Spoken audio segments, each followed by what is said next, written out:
Good morning. Opening hours വിത്ത് മൈഫിന്റെ പുതിയൊരു സെഷനിലേക്ക് എല്ലാ പ്രേക്ഷകരെയും സ്വാഗതം ചെയ്യുകയാണ്. ഞങ്ങളുടെ റിസർച്ച് ഹെഡാണ് കൂടെയുള്ളത് Suraj sir. Suraj sir, good morning. Happy morning Jasmine. Yes, very good morning. ഏതായാലും ഇന്ന് മാർക്കറ്റിലേക്ക് നോക്കുന്ന സമയത്ത് ഈ ആഴ്ചയിലെ ഒരു അവസാന ട്രേഡിംഗ് ഡേയിലേക്കാണ് കടന്നിരിക്കുന്നത്. മാർക്കറ്റ് ഒരു ഫ്ലാറ്റ് ടു നെഗറ്റീവ് നോട്ടിലുള്ള ഒരു സ്റ്റാർട്ട് രേഖപ്പെടുത്തിയിരിക്കുന്നു. അപ്പോഴും 25,000 എന്നുള്ള ഒരു ലെവൽ മെയിൻറ്റെയിൻ ചെയ്യാനായിട്ട് നിഫ്റ്റിക്ക് ആദ്യ മിനിറ്റുകളിൽ സാധിക്കുന്നു എന്നുള്ളതാണ് എടുത്തു പറയേണ്ടത്. കഴിഞ്ഞ ദിവസങ്ങളിൽ വളരെ മികച്ചൊരു റാലി ആയിരുന്നു മാർക്കറ്റിന്റെ ഭാഗത്തു നിന്നും ഒരു എക്സ്പയറി ദിനത്തിൽ നമുക്ക് ലഭിച്ചിട്ടുണ്ടായിരുന്നത്. ഇന്ന് ഇപ്പോൾ ആദ്യ മിനിറ്റുകളിലേക്ക് വരുന്ന സമയത്ത് സെക്ടേഴ്സിലുടനീളം ഒരു സമ്മിശ്ര പ്രതികരണമാണ് രേഖപ്പെടുത്തുന്നത്. ബാങ്ക് നിഫ്റ്റിയിലേക്ക് വരികയാണെന്നുണ്ടെങ്കിൽ ആദ്യത്തെ മിനിറ്റിലെ പെർഫോമൻസ് നോക്കുന്ന സമയത്ത് ഒരു ഫ്ലാറ്റ് ടു നെഗറ്റീവ് നോട്ടിലേക്ക് മാറിയിരുന്നു. ഇപ്പോൾ 100-ലധികം പോയിന്റുകളുടെ ഒരു ഇടിവ് നിഫ്റ്റി ബാങ്ക് ഇൻഡെക്സിൽ കാണാൻ സാധിക്കുന്നുണ്ട്. ഏതായാലും മാർക്കറ്റ് അങ്ങനെയാണ് ഇപ്പോൾ പെർഫോം ചെയ്തുകൊണ്ടിരിക്കുന്നത്. ഒരു ഫ്ലാറ്റ് ടു നെഗറ്റീവ് നോട്ടിലേക്ക് മാറുന്നു. സൂരജ് സാർ, നമ്മൾ മറ്റ് പ്രധാനപ്പെട്ട അപ്ഡേറ്റ്സിലേക്ക് പോവുകയാണ്. തീർച്ചയായിട്ടും ഇന്ത്യ പാകിസ്ഥാൻ ഈ ഒരു പഹൽഗാം അറ്റാക്കിനെ തുടർന്ന് അഫ്ഗാൻ വിദേശകാര്യമന്ത്രിയുമായിട്ട് ഇന്ത്യയുടെ വിദേശകാര്യമന്ത്രി എസ് ജയശങ്കർ ഒരു ഫോൺ സംഭാഷണം നടത്തിയിരിക്കുന്നു എന്നുള്ളതാണ് ഏറ്റവും ആദ്യം തന്നെ നമ്മൾ ആ വിഷയത്തിലേക്കാണ് പോകുന്നത്. ഇതിൽ തീർച്ചയായിട്ടും ഏറ്റവും നിർണായകമാകുന്നത് താലിബാൻ ഭരണം ഏറ്റെടുത്തതിന് ശേഷം അഫ്ഗാനിസ്ഥാനുമായുള്ള ഒരു ആദ്യ സംഭാഷണമാണ് ഇന്ത്യയുടേത് എന്നുള്ളതാണ് ഏറ്റവും ഇമ്പോർട്ടൻ്റ് ആയിട്ട് ഇവിടെ മനസ്സിലാക്കേണ്ടത്. തീർച്ചയായിട്ടും താലിബാൻ പാകിസ്ഥാൻ പൊതുവെ റിലേഷൻഷിപ്പ് അത്ര നല്ലതല്ലാത്തത് കൊണ്ടും അതോടൊപ്പം തന്നെ തീവ്രവാദ പ്രസ്ഥാനമായിട്ടുള്ള താലിബാനുമായിട്ടുള്ള ഈ ഒരു സൗഹൃദ സംഭാഷണങ്ങളും എല്ലാം കൂട്ടിച്ചേർത്ത് വായിക്കുന്ന സമയത്ത് new chapter in the history എന്ന് വേണമെങ്കിൽ നമുക്ക് ഇതിനെ പറയാനായിട്ട് സാധിക്കും. അതോടൊപ്പം തന്നെ ഈ ഒരു ഡിപ്ലോമാറ്റിക് ആയിട്ടുള്ള നീക്കത്തെ സാറ് എങ്ങനെയാണ് വിലയിരുത്തുന്നത്? ഏത് ആംഗിളിലാണ് ഈ ഒരു സംഭാഷണങ്ങളെയൊക്കെ സാറ് ചേർത്ത് വായിക്കുന്നത്? ജാസ്മിൻ പറഞ്ഞത് വളരെ ശരിയാണ്. ഒരു പാരഡൈം ഷിഫ്റ്റ് ഇൻ വേൾഡ് ഓർഡറാണ് നമ്മളിപ്പോൾ കണ്ടുകൊണ്ടിരിക്കുന്നത്. അതായത് നമ്മൾ വളരെ ഒരു ടെററിസ്റ്റ് എന്ന് നമ്മൾ വിശേഷിപ്പിച്ചിരുന്ന സിറിയയുടെ നേതാവിനെ ട്രംപ് പോയി കാണുന്നു. എന്നിട്ട് ട്രംപ് ഏതാണ്ട് സാങ്ഷൻസ് പിൻവലിക്കുകയാണ്. സാങ്ഷൻസ് പിൻവലിച്ച് മുന്നോട്ട് പോവുകയാണ്. അതായത് എൻ്റെ അടുത്ത് സൗദി അറേബ്യയും ടർക്കിയും പറഞ്ഞു നല്ല റിലേഷൻഷിപ്പിൽ പോകണം. അതായത് he succumb to the pressure of Saudi Arabia and Turkey in return for trade deals എന്നുള്ളതാണ് നമ്മൾ അവിടെ കണ്ടു എന്നുള്ളത്. ഇപ്പം നമ്മളെ സംബന്ധിച്ചും അഫ്ഗാനിസ്ഥാൻ അല്ലെങ്കിൽ കാബൂൾ എന്ന് നമുക്ക് എന്നും പേടി സ്വപ്നമായിരുന്നു. കാര്യം ഇന്ത്യൻ എയർലൈൻസിന്റെ ഒരു പ്ലെയിൻ ഹൈജാക്ക് ചെയ്ത് അന്ന് താലിബാന്റെ കാലഘട്ടത്തിൽ IC-814 ഒരു കഥയൊക്കെ നമ്മുടെ മനസ്സിൽ കിടക്കുകയാണ്. ഏതായാലും എനിക്ക് തോന്നുന്നു 2021 മുതലാണെന്ന് തോന്നുന്നു താലിബാൻ ഭരണകൂടം വീണ്ടും കാബൂൾ പിടിച്ചെടുത്തതെന്ന് എനിക്ക് തോന്നുന്നു. അതിനുശേഷം ഇന്ത്യ ഇതുവരെ അതിനെ റെക്കഗ്നൈസ് ചെയ്തിരുന്നുമില്ല. ബട്ട് ഇതൊരു ഹിസ്റ്റോറിക് മൊമെന്റ് ആണ്. അത് വേറെ ഒന്നുമല്ല.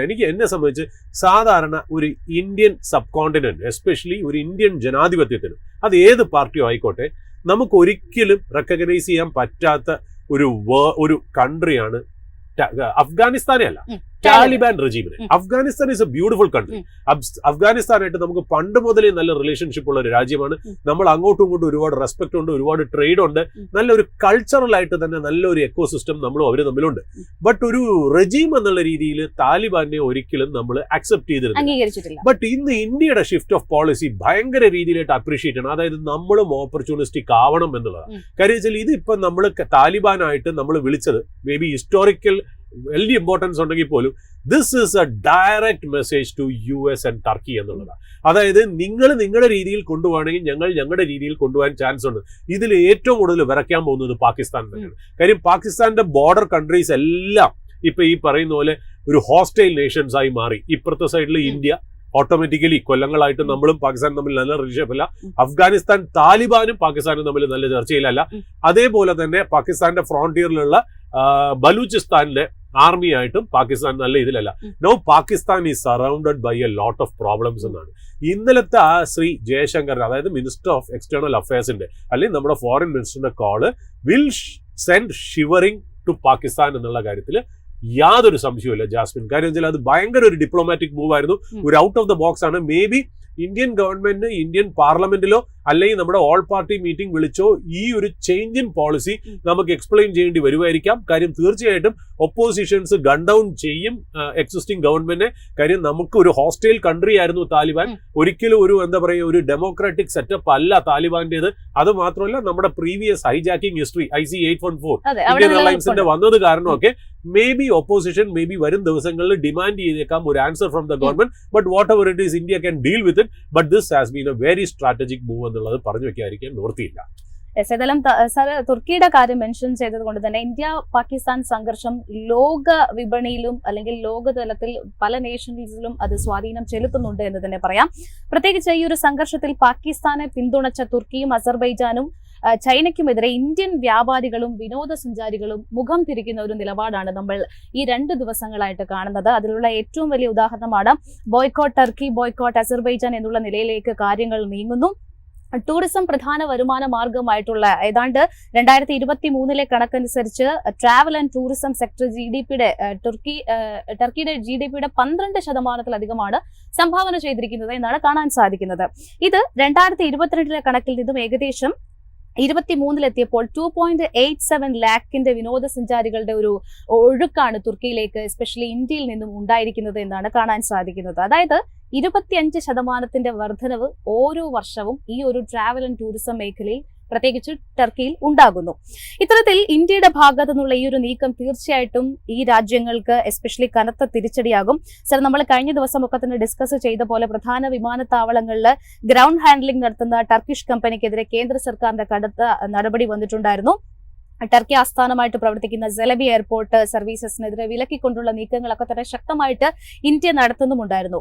ഈ ട്രാവൽ ആൻഡ് ടൂറിസം മേഖലയെ ആശ്രയിച്ച് ജീവിക്കുന്ന ടർക്കി പോലുള്ള രാജ്യങ്ങൾക്ക് ഇന്ത്യയുടെ ഭാഗത്തു നിന്നുമുള്ള ഇത്തരത്തിലുള്ള ഒരു ബോയ്ക്കോട്ട് അല്ലെങ്കിൽ ആ മേഖലകളിലേക്ക് യാത്ര ചെയ്യാതിരിക്കുന്ന നിലയിലേക്ക് കാര്യങ്ങൾ നീങ്ങുമ്പോൾ ടർക്കി ഈസ് ഓൾറെഡി ഇപ്പോൾ ഒരു അനിശ്ചിതാവസ്ഥയിലേക്ക് വന്നിട്ടുണ്ട്. ഈ മേഖലകളിൽ കൂടിയുള്ള ഒരു പ്രത്യാഘാതം എത്തരത്തിലായിരിക്കും ബാധിക്കുക? ജാസ്മിൻ, അതിന് ടർക്കിയെ പോലത്തെ രാജ്യം എന്നല്ല, ടർക്കിയെ പോലത്തെ നന്ദിയില്ലാത്ത രാജ്യം എന്ന് നമ്മൾ ചേർത്ത് വായിക്കണം. കാര്യം അവർക്കൊരു വലിയൊരു എർത്ത്ക്വേക്ക് വന്നപ്പോൾ നമ്മൾ ആദ്യം മെൻ ആൻഡ് മെറ്റീരിയൽ അയച്ച് ടർക്കിയെ സഹായിച്ച ഒരു രാജ്യമായിരുന്നു ഇന്ത്യ. എന്നാൽ അവരെ സംബന്ധിച്ച് അവരുടെ പേഴ്സണൽ ഇൻട്രസ്റ്റ് വേണ്ടി നമ്മളെ തള്ളിക്കളഞ്ഞ് പാകിസ്ഥാനായിട്ട് യോജിച്ചതിൽ തീർച്ചയായിട്ടും പ്രതിഷേധാർഹമാണെന്നുള്ള കാര്യത്തിൽ യാതൊരു സംശയമില്ല. അസർബൈജാൻ വളരെ സിഗ്നിഫിക്കന്റ് ആയിട്ടുള്ള കൺട്രി ഒന്നുമല്ല. But as you rightly said, ഈ അസർബൈജാനും ടർക്കിയും ഒരു ടൂറിസ്റ്റ് ഡെസ്റ്റിനേഷൻസ് ആണ്. എനിക്ക് തോന്നുന്നു 2024 ഏതാണ്ട് 2.5 ലക്ഷം ഇന്ത്യൻ സിറ്റിസൺസ് അസർബൈജാൻ വിസിറ്റ് ചെയ്തിട്ടുണ്ടായിരുന്നു. ഏതാണ്ട് 3 ലക്ഷം തൊട്ട് 3,30,000 ടൂറിസ്റ്റുകൾ ടർക്കിയിലും വിസിറ്റ് ചെയ്തിരുന്നു എന്നുള്ളതാണ്. ടർക്കിയുടെ ഏതാണ്ട് 12% GDP ടൂറിസത്തിൽ നിന്ന് വരുന്നതാണെന്നുള്ളത്. ബട്ട് ഈ പറയുന്ന പോലെ ഇന്ത്യ പാകിസ്ഥാൻ സ്റ്റാൻഡ് ഓഫിൽ ഈ ടർക്കി എടുത്ത ഒരു സ്റ്റാൻഡ്, അസർബൈജാനെ നമുക്ക് മാറ്റിവെക്കാം, ടർക്കി എടുത്ത ഒരു സ്റ്റാൻഡ് തീർച്ചയായിട്ടും ആ ടർക്കി എടുത്ത സ്റ്റാൻഡ് എന്ന് പറഞ്ഞാൽ വെറും സ്റ്റാൻഡ് അല്ല, military as well as diplomatic ആയിട്ടുള്ള സപ്പോർട്ടാണ് പാകിസ്ഥാന് കൊടുത്തത്. ടർക്കിക്ക് ഒരു പ്രശ്നമുണ്ട്, അതായത് Turkey wants to become the saviour of Islamic countries എന്നുള്ളത്. അതായത് പൊതുവെ ഇറാനാണ് പറയുന്നത് we are the superior among Islamic countries. എന്നാൽ മൈറ്റ് കൊണ്ടും പൈസ കൊണ്ടും ഒരു സൗദി അറേബ്യ UAE നെക്സസ് ആണ് ഒരു ഇസ്ലാമിക് കൺട്രീസിന്റെ ഫ്രണ്ടിൽ നിൽക്കുന്നത്. നമ്മൾ കണ്ടല്ലോ, എന്തെങ്കിലും നെഗോസിയേഷൻസ് എന്തെങ്കിലുമൊക്കെ പ്രശ്നങ്ങൾ വരുമ്പോൾ സൗദിയും UAE ആണ് നമ്മൾ ഉൾപ്പെടുത്തുന്നത്. കാര്യം വെച്ചാൽ they are much more trusted, especially UAE much more trusted ആയിട്ടുള്ള ഒരു അറബ് കൺട്രിയാണ്. ഇപ്പൊ സൗദി അറേബ്യ വന്നിട്ട് കുറച്ചുകൂടി ഓപ്പൺ ആയിട്ട് അവരും കുറച്ചുകൂടി ട്രസ്റ്റഡ് ആവുന്നതും ഒരു ഫോർവേഡ് ലുക്കിംഗ് എക്കണോമി ആയിട്ട് മാറി. ബട്ട് എന്നാലും എപ്പോഴും നമ്മൾ ഇറാനെയും ടർക്കിയൊക്കെ ഒരു സ്കെപ്റ്റിക്കലായിട്ടേ കണ്ടിട്ടുള്ളൂ. ടർക്കിയുടെ എർഗോഡാൻ ഈ പറയുന്ന പോലെ ഒരു എന്താ പറയുക സേവിയർ ഓഫ് മുസ്ലിംസ് എന്നുള്ള രീതിയിലേക്ക് മാറണം എന്നുള്ള ആഗ്രഹം അദ്ദേഹത്തിന്റെ പല ഡിപ്ലോമാറ്റിക് ആക്ടിവിറ്റിയിലും നമ്മൾ കണ്ടാണെന്നുള്ളത്. അദ്ദേഹം ടർക്കി, പാകിസ്ഥാൻ, മലേഷ്യ എന്ന് പറയുന്ന ഒരു ആക്സിസ് സൗദി UAE ടൈപ്പിന് എഗെയിൻസ്റ്റ് ആയിട്ട് ഉണ്ടാക്കി വരാനുള്ള എല്ലാ ശ്രമങ്ങളും നടത്തിയിരുന്ന ഒരു വ്യക്തിയാണ്. ഈ സമയത്ത് അദ്ദേഹം ഒരു എന്താ പറയുക ഒന്ന് സ്റ്റാമ്പ് ചെയ്യാൻ വേണ്ടി he got into the wrong side of the issue and supported Pakistan എന്നുള്ള കാര്യത്തിൽ സംശയമില്ല. അതിന്റെ ചുറ്റിപ്പറ്റി നമ്മുടെ നാട്ടിൽ ഭയങ്കരമായിട്ട് ഈ പറയുന്ന പോലെ ഒരു കൊമോഷൻ ടർക്കിക്ക് അഗേൻസ്റ്റ് ഉണ്ടായി. ഒന്നാമത് എനിക്ക് തോന്നുന്നു 250% വരെ എന്താണ് ബുക്കിംഗ്സ് അല്ലെ 250% ബുക്കിംഗ്സ് വരെ ക്യാൻസൽ ചെയ്തു എന്നാണ് നമ്മൾ മനസ്സിലാക്കിയത്. അത് മാത്രമല്ല പല UPയിലും മഹാരാഷ്ട്രയിലും മാർബിൾ ഇമ്പോർട്ട്, ടർക്കി മാർബിൾ വളരെ ഇമ്പോർട്ടന്റ് ആണ്. അത് ഇമ്പോർട്ട് ചെയ്തിരുന്ന പല മെർച്ചൻസും അല്ലെങ്കിൽ ആ അസോസിയേഷൻസും ടർക്കിയിൽ നിന്നുള്ള ഇമ്പോർട്ട് നിർത്തി എന്നുള്ളതാണ്. ടർക്കിഷ് ആപ്പിളും ഇന്ത്യയിൽ വളരെ ഫേമസ് ആണ്, അതും നിർത്തി എന്നുള്ളതാണ്. അത് വളരെ വലിയൊരു പ്രതിഷേധമാണ് ഇന്ത്യയിൽ ഉണ്ടായി എന്നുള്ള കാര്യത്തിൽ യാതൊരു സംശയമില്ല. നമ്മൾ ഇന്നലത്തെ ഓപ്പണിംഗ് അവേഴ്സിൽ ഈ സെലബ് എന്ന് പറയുന്ന കമ്പനിയുടെ എയർപോർട്ട് ഹാൻഡ്ലിംഗ് കമ്പനിയുടെ ഡീറ്റെയിൽസ് നമ്മൾ ഇന്നലെ പറഞ്ഞിരുന്നു. അതായത് ആ കമ്പനിയുടെ ഏതാണ്ട് 25% ഇന്ത്യയിലുള്ള എയർപോർട്ട്സിന്റെ മാനേജ്മെന്റിൽ നിന്നാണ് അവർക്ക് കിട്ടുന്നത് എന്നുള്ളതാണ് എനിക്ക് കിട്ടിയ ഇൻഫർമേഷൻ അനുസരിച്ച്. നമ്മുടെ കേദാർ പ്രഭു തന്നിരിക്കുന്ന ഇൻഫർമേഷൻ അനുസരിച്ച് നമ്മുടെ ഇവിടെ അവർ ഏതാണ്ട് കൊല്ലത്തിൽ 58,000 ഫ്ലൈറ്റ്സ് ഹാൻഡിൽ ചെയ്യുന്നുണ്ട്. ഏതാണ്ട് 5,40,000 ടൺ ഓഫ് കാർഗോയും അവർ ഹാൻഡിൽ ചെയ്യുന്നുണ്ട്. 9 എയർപോർട്ട് 7 തൊട്ട് 9 പല കോൺഫ്ലിക്റ്റിംഗ് റിപ്പോർട്ട്സ് വന്നിട്ടുണ്ട്. കണ്ണൂർ എയർപോർട്ടിലൊന്നും അവർ ഓപ്പറേഷൻസ് തുടങ്ങിയില്ല എന്നാണ് പറയുന്നത്. ഏതാണ്ട് 9 എയർപോർട്ടിൽ അവരവരുടെ മാനേജ്മെന്റ് ചെയ്യുന്നു. ഡൊമസ്റ്റിക് ഫ്ലൈറ്റ്സിന് ഇൻഡിഗോയും എയർ ഇന്ത്യക്കും അവരുടേതായ ഒരു മാനേജ്മെന്റ് ഓപ്പറേഷൻസ് ഉണ്ട്. അത് റാമ്പിന്റെ കാര്യത്തിലാണെങ്കിലും ശരി, കാർഗോന്റെ കാര്യത്തിലാണെങ്കിലും ശരി, പാസഞ്ചറിന്റെ കാര്യത്തിലാണെങ്കിലും ബാഗേജിന്റെ കാര്യത്തിലാണ്. ബട്ട് മറ്റുള്ള ഇന്റർനാഷണൽ എയർലൈൻസ് കൂടുതലും ആശ്രയിച്ചിരുന്നത് സെലബ് എന്ന് പറയുന്ന കമ്പനിയുടെ ഹാൻഡ്ലിംഗ് സർവീസസ് ആണ്. പാസഞ്ചറിന്റെ കാര്യത്തിലായാലും ശരി, ബാഗേജിന്റെ കാര്യത്തിലായാലും ശരി, കാർഗോന്റെ ഇതിലായാലും ശരി, ഏതാണ്ട് 9 എയർപോർട്ടിലാണ് അവർ വന്നേക്കുന്നത്. ഇപ്പൊ നമ്മൾ ഇന്നലെ പറഞ്ഞിരുന്നു, ഈ ഡീറ്റെയിൽസ് ഒക്കെ നമ്മൾ ഓപ്പണിംഗ് അവേഴ്സിൽ നമ്മുടെ പ്രേക്ഷകരുടെ മുമ്പിൽ നമ്മൾ നിർത്തിയിരുന്നു.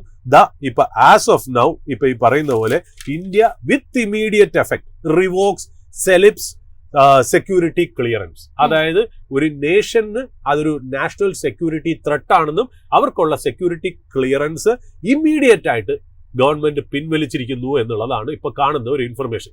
അതായത് ഇനി ഇപ്പൊ അവരുടെ ഭാഗത്ത് നിന്ന്, അതായത് സെലബിന്റെ ഭാഗത്ത് നിന്ന് ഞങ്ങൾ അങ്ങനെയല്ല, അതൊന്നും അല്ല, നിങ്ങൾ ഉദ്ദേശിക്കുന്ന ഒരു കമ്പനി അല്ല എന്നുള്ള രീതിയിലേക്ക് അവർ പറയുന്നത്. അവരുടെ ഒരു സ്റ്റേറ്റ്മെന്റ് ഞാൻ വായിക്കേണ്ടായി. അവർ പറഞ്ഞത് ഞങ്ങളൊരു ഗ്ലോബൽ മൾട്ടിനാഷണൽ കമ്പനിയാണ്. ഇതിന്റെ 65% ഫോറിൻ ഇൻസ്റ്റിറ്റ്യൂഷണൽ ഇൻവെസ്റ്റേഴ്സ് ആണ് ഹോൾഡ് ചെയ്യുന്നത്. ഫോറിൻ ഇൻവെസ്റ്റേഴ്സ്, അത് ഇൻസ്റ്റിറ്റ്യൂഷനും റീറ്റെയിലേഴ്സും ഒക്കെ ഉണ്ടാവാം. അതായത് US-ൽ നിന്നും, UK-യിൽ നിന്നും, യൂറോപ്യൻ രാഷ്ട്രങ്ങളിൽ നിന്നും, സിംഗപ്പൂരിൽ നിന്നും, ദുബായിൽ നിന്നുള്ള ഇൻവെസ്റ്റേഴ്സ് ആണ് ഞങ്ങളുടെ കമ്പനിയുടെ 65% ഷെയർ ഹോൾഡേഴ്സ്. ബാക്കിയുള്ള 35% മാത്രമേ ഉള്ളൂ ഈ പറയുന്ന സെലബിയോഗ്ലു എന്ന് പറയുന്ന ടർക്കിഷ് ഫാമിലി എന്നവർ പറയുന്നു. അതുകൊണ്ട് തന്നെ ഷെയർ ഹോൾഡിംഗ് പാറ്റേൺ വെച്ച് ഞങ്ങൾ ഒരിക്കലും ടർക്കിഷ് കമ്പനിയല്ല, ടർക്കിക്കാർക്ക് അതിനകത്തൊരു മൈനോറിറ്റി ഷെയർ ഹോൾഡിംഗേ ഉള്ളൂ, ഞങ്ങൾ ഇത് കൂടുതലും ഇന്റർനാഷണൽ ഇൻവെസ്റ്റേഴ്സിന്റെ കമ്പനിയാണെന്നുള്ളത് അവർ പറഞ്ഞു വെക്കുന്നു. ഒന്ന്. രണ്ടാമത് അവർ പറയുന്നത് ഞങ്ങൾ 15 കൊല്ലമായിട്ട് ഇന്ത്യയിൽ ഓപ്പറേറ്റ് ചെയ്യുന്നുണ്ട്. ഇന്ന് വരെ ഇന്ത്യൻ അതോറിറ്റീസ് പറഞ്ഞ എല്ലാ റൂൾസും റെഗുലേഷൻസും പാലിച്ചാണ് ഞങ്ങൾ പോകുന്നത്. ഞങ്ങൾ സെക്യൂരിറ്റി കംപ്ലൈൻസ് ചെയ്യുന്നുണ്ട്, ടാക്സ് കംപ്ലൈൻസ് ചെയ്യുന്നുണ്ട്, റെഗുലേറ്ററി കംപ്ലൈൻസ് ചെയ്യുന്നുണ്ട്, ഏവിയേഷൻ കംപ്ലൈൻസ് എല്ലാം ഞങ്ങൾ പാലിച്ചു പോകുന്നുണ്ട്. ഞങ്ങളുടെ ഭാഗത്തു നിന്നുള്ള ഒരു ഇനിഷ്യേറ്റീവ്സും ഒരു നാഷണൽ ത്രെട്ട് എന്നുള്ള രീതിയിൽ ഉണ്ടായിട്ടില്ല എന്നാണ്. ഞങ്ങൾ ഏതാണ്ട് $200 മില്യൺ ഇൻവെസ്റ്റ്മെന്റ്സ് ഞങ്ങൾ ഇവിടെ എയർപോർട്ട് ഹാൻഡ്ലിങ്ങിന് വേണ്ടിയിട്ടുള്ള ഇൻഫ്രാസ്ട്രക്ചറിന് ഞങ്ങൾ ഏതാണ്ട് പൈസ ചെലവാക്കിയിട്ടുണ്ട്. 15 കൊല്ലമായി ഇന്ത്യയിൽ ഓപ്പറേറ്റ് ചെയ്യാൻ തുടങ്ങിയിട്ട്. അതുകൊണ്ട് ഇതൊന്ന് റിവ്യൂ ചെയ്യണം എന്നുള്ള രീതിയിലാണ് സെലബ് പറഞ്ഞത്. ബട്ട് ഈവൻ തന്നെ എനിക്ക് തോന്നുന്നു ഇന്ത്യൻ ഗവൺമെന്റ് വളരെ സ്ട്രോങ് ആണ് ഇപ്പൊ ഈ കാര്യങ്ങൾ. ഇപ്പൊ നമുക്കറിയാം, ഈ താലിബാനായിട്ട് സംസാരിച്ചത് തന്നെ വെച്ച് നോക്കുമ്പോൾ I don't think Indian government will revoke any of the security clearances that they have imposed. Or restrictions imposed on സെലബ് എന്നുള്ള രീതിയിലാണ് എനിക്ക് മനസ്സിലാവുന്നത്. ബട്ട് ഈവൻ ദെൻ എന്റെ ഒരു വ്യക്തിപരമായ എനിക്ക് തോന്നുന്നു ജാസ്മിനും അതേപോലെ ഷെയർ ചെയ്യും, നമ്മുടെ പ്രേക്ഷകരും നമ്മളോട് നിൽക്കുന്നതാണ് അറിയുന്നത്. ഇതൊരു ടൈംലി ആയിട്ടുള്ള ഒരു പണിഷ്മെന്റ് തന്നെയാണെന്നുള്ളത് നമുക്ക് പറയാതിരിക്കാൻ പറ്റും. യെസ്, തീർച്ചയായിട്ടും സർ. ഏതായാലും കഴിഞ്ഞ ദിവസങ്ങളിൽ ക്വാർട്ടർലി റിസൾട്ടുകൾ വന്നിട്ടുണ്ടായിരുന്ന കമ്പനികളിൽ ഇന്നൊരു വലിയ മൂവ്മെന്റ് നമുക്ക് കാണാൻ സാധിക്കുന്നുണ്ട്. Especially about India, Cochin shipyard, south Indian bank, Inox India, LIC housing finance, Bombay Burma trading company, അങ്ങനെ പല സെഗ്മെന്റുകളിലും മിക്സഡ് ആയിട്ടുള്ള വ്യൂ ആണ്. പക്ഷെ ഇതിൽ കൂടുതലും റിസൾട്ടുകളിൽ വളരെ പോസിറ്റീവായിട്ട് റിയാക്ട് ചെയ്യുന്ന സ്റ്റോക്സിനെയാണ് നമുക്ക് കാണാൻ സാധിക്കുന്നത്. സർ, ഈ റിസൾട്ട് വന്നിട്ടുള്ള കമ്പനികളെ കുറിച്ചിട്ടുള്ള സാറിന്റെ ഒരു ഔട്ട്ലുക്ക് എങ്ങനെയാണ്? ജാസ്മിൻ, അതിലോട്ട് പോകുന്നതിന് മുമ്പ് മാർക്കറ്റിന്റെ ടെക്സ്ചറിനെ കുറിച്ച് ചെറിയൊരു ഇൻഫർമേഷൻ. അതായത് ഇപ്പൊ നമ്മൾ നിഫ്റ്റി ഏതാണ്ട് എനിക്ക് തോന്നുന്നു October 15, 2014 മുതലാണ് 2024 മുതലാണ് നമുക്കൊരു മീനിങ് ഫുൾ കറക്ഷൻ വരുന്നത്. October 24 മുതൽ. അതിനുശേഷമുള്ള എല്ലാ റിക്കവറിയും നിഫ്റ്റിയിൽ നടന്നു എന്നാണ്. ഇപ്പൊ നിഫ്റ്റി ഏതാണ്ട് ഫ്ലാറ്റിലാണ് ട്രേഡ് ചെയ്യുന്നത്. ബട്ട് നമ്മൾ അതിന്റെ സബ് ഇൻഡിസസ് നോക്കുകയാണെങ്കിൽ ഇപ്പൊ നിഫ്റ്റി നെക്സ്റ്റ് 50 നോക്കുകയാണെങ്കിൽ -50% ഡൗൺ ആണ്. അതുപോരാതെ മിഡ് ക്യാപ് 100 ഏതാണ്ട് 5% ഡൗൺ ആണ്. സ്മോൾ ക്യാപ് 100ഉം 11% ഡൗൺ ആണ്.